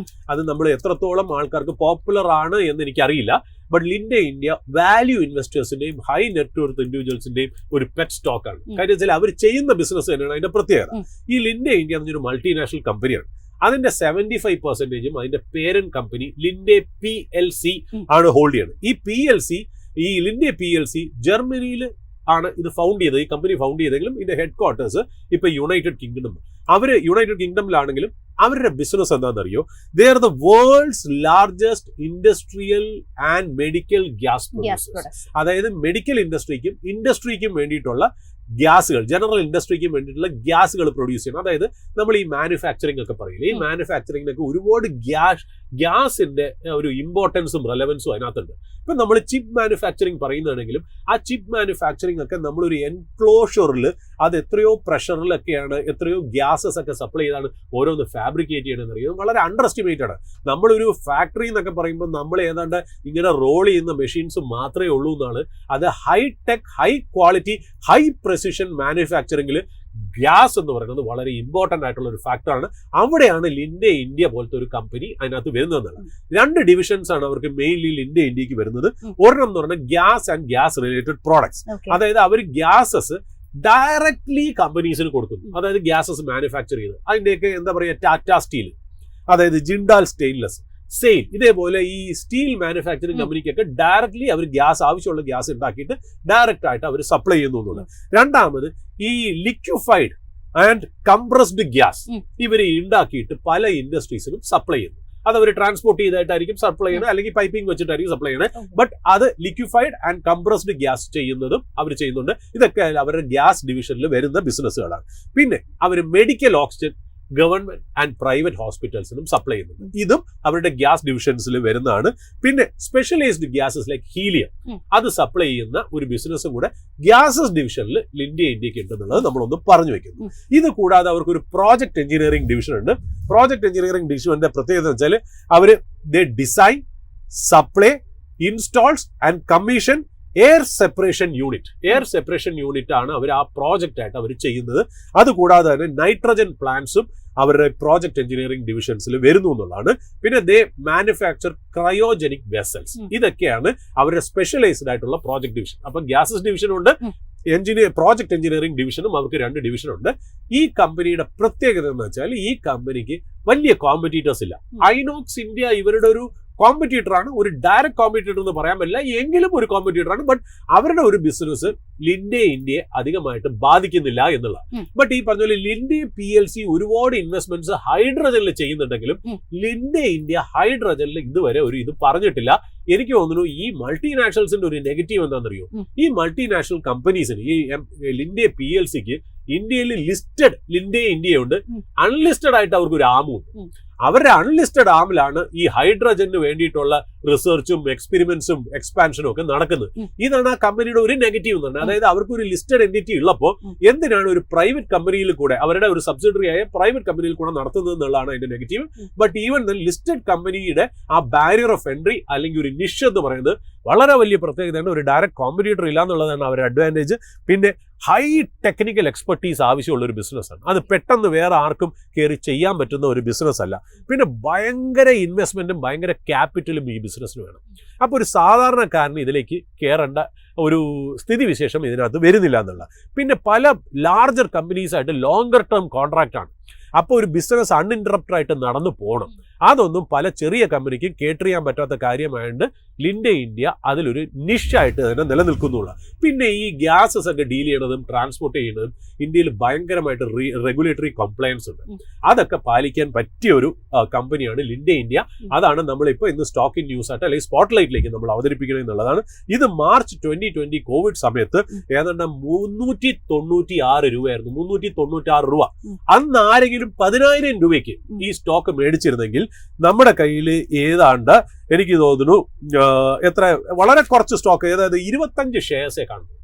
25 ഷെയർസ് നമ്മൾ ഏതായാലും അന്നത്തെ പ്രൈസ് ഏതാ 396 രൂപ. ഇന്ന് അത് ട്രേഡ് ചെയ്യണ 643 രൂപയാണ്. ഏതാണ്ട് മാർക്കറ്റ് ക്യാപ്പ് എന്ന് പറഞ്ഞാൽ 55,000 കോടി മാർക്കറ്റ് ക്യാപ്പിലാണ്. അതായത് എത്ര ടൈംസ് റിട്ടേൺ ആണ് നോക്കൂ. അതായത് 10,000 രൂപ ഇൻവെസ്റ്റ് ചെയ്തിരുന്നെങ്കിൽ ഇന്ന് 1,57,000 രൂപ ആയേനെ. അതായത് 15.7 times return. That is A fabulous return. 7,000 രൂപയിൽ ട്രേഡ് ചെയ്യുന്ന ഒരു സ്റ്റോക്ക് അല്ലേ സർ? അതെ അതെ. അല്ല, നമ്മൾ പറഞ്ഞത് 600 രൂപ. 6,243 സോറി, അതൊരു മിസ്റ്റേക്ക് ആയിട്ട് എന്റെ ഭാഗത്ത് നിന്ന് പറഞ്ഞാൽ 6,243 അതിന്റെ CMP എന്ന് പറയുന്നത്. ഏതായാലും 396 രൂപയായിരുന്നു കോവിഡ് സമയത്ത് എന്നുള്ളത്. അത് ഏതാണ്ട് 10,000 രൂപയ്ക്ക് നിങ്ങൾ 25 ഷെയർ മേടിച്ചിരുന്നു എന്നുണ്ടെങ്കിൽ അത് 10,000 രൂപ നിങ്ങൾക്ക് 1,57,000 രൂപയായി മാറിയേനെ. ഏതായാലും 15.7 ടൈംസ് റിട്ടേൺ ആണ് നിങ്ങൾക്ക് അതിനകത്ത്. ഒരു മൾട്ടി ബാഗർ സ്റ്റോക്ക് ആയിരുന്നു, ഒരു നിഷ് ഏരിയയിലായിരുന്നു എന്നുള്ളതാണ്. നമ്മൾ എന്തുകൊണ്ട് ഇതിനെ സ്പോട്ട്ലൈറ്റ് സ്റ്റോക്ക് ആയിട്ട് ഇന്ന് അവതരിപ്പിക്കുന്നു എന്ന് പറയാൻ കാര്യം എന്ന് വെച്ചാൽ അതിൽ അടുത്ത 2-3 ദിവസം ഒരാഴ്ചയായിട്ട് അബ്നോർമൽ ആയിട്ടൊരു വോളിയം സർജും കാണുന്നുണ്ട്, ഡെലിവറിയും കാണുന്നുള്ളതാണ്. അതുകൊണ്ട് ഒരു ഇൻവെസ്റ്ററിന് ഇത് ഈ സ്പോട്ട്ലൈറ്റ് സ്റ്റോക്ക് നിങ്ങളുടെ വാച്ച് ലിസ്റ്റിലേക്ക് വെക്കാം. യെസ്, ഏതായാലും ഇന്ന് സ്റ്റോക്ക് 1% നേട്ടത്തിലാണ്. 7,224 രൂപയിലാണ് സ്റ്റോക്ക് ട്രേഡ് ചെയ്യുന്നത്. ഇത് ഏകദേശം ഒരു കഴിഞ്ഞ വർഷം മെയ് മാസത്തിൽ 9,935 രൂപ വരെ പോയതാണ്. സാറ് പോയിന്റുകളൊക്കെ തന്നെ പറഞ്ഞിട്ടുണ്ട്. അതിന്റെ കൂടെ ഒരു പോയിന്റ് കൂടി ആഡ് ചെയ്യുകയാണ്. തീർച്ചയായിട്ടും ഓൾമോസ്റ്റ് ഡെറ്റ് ഫ്രീ ആയിട്ടുള്ള ഒരു കമ്പനിയാണ് എന്നുള്ളതാണ് ഈ ഒരു ലിൻഡെ ഇന്ത്യയുടെ ഒരു പ്രത്യേകത എന്ന് പറയുന്നത്. കഴിഞ്ഞ 5 വർഷത്തെ ഒരു പ്രോഫിറ്റ് ഗ്രോത്ത് പരിശോധിക്കുകയാണെന്നുണ്ടെങ്കിൽ 66.2% ഒരു CAGR ലാസ്റ്റ് 5 ഇയേഴ്സിൽ കമ്പനി ഒരു ഗുഡ് പ്രോഫിറ്റ് ഗ്രോത്ത് മെയിൻറ്റെയിൻ ചെയ്തിട്ടുണ്ട്, ഡെലിവർ ചെയ്തിട്ടുണ്ട് എന്നാണ് കാണാൻ സാധിക്കുന്നത്. ഏതായാലും ഇന്നത്തെ സ്പോട്ട്ലൈറ്റിലേക്ക് വരുന്ന സ്റ്റോക്ക് ലിൻഡെ ഇന്ത്യയാണ്. തീർച്ചയായിട്ടും ഇതുമായി ബന്ധപ്പെട്ട് ഇൻവെസ്റ്റ്മെന്റ് ഓപ്ഷൻസ് ഒക്കെ തിരയുന്നവരെ ഈ സ്റ്റോക്ക് കൂടി വാച്ച് ലിസ്റ്റിൽ ഉൾപ്പെടുത്തുക. ഇവിടെ ഡിസ്കസ് ചെയ്തിട്ടുള്ള സ്റ്റോക്കുകൾ ഒന്നും തന്നെ ഒരു അഡ്വൈസോ റെക്കമെൻഡേഷനോ അല്ല, ഇൻഫർമേഷൻ പർപ്പസ് മാത്രമാണ്. ഏതായാലും ഇന്നത്തെ ഓപ്പണിംഗ് ആഴ്സ് വിത്ത് മൈഫിന്റെ ഒരു സെഷൻ ഇവിടെ വൈൻഡപ്പ് ചെയ്യുകയാണ്. കൂടുതൽ ഡീറ്റെയിൽസും അനാലിസിസും ഒക്കെ ആയിട്ട് ഓരോ മണിക്കൂറിലും ഞങ്ങളുടെ ടീം നിങ്ങളോടൊപ്പം ജോയിൻ ചെയ്യുന്നതായിരിക്കും. Stay tuned.